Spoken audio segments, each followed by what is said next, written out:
মাঝে মাঝে চোখ দিয়ে জল গড়িয়ে পড়ে তার। তবে তার পরিবর্তে যে উষ্ণ আনন্দ পায় সেটা কারোর সাথে ভাগ করে নিতে রাজি নয় সে। ইদানিং স্কুলের মাঠের পেছনের ওই ডুমুর বনের ভিতরে ও আর যায় না।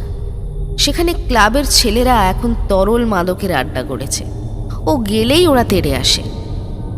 সেই জন্য আজ রাতে মনোজ বেছে নিয়েছে বহুদিন আগের একদিক ধসে পড়া জলের ট্যাঙ্কিটার পাশের জঙ্গলে ভরা পাথুরে জমিটা।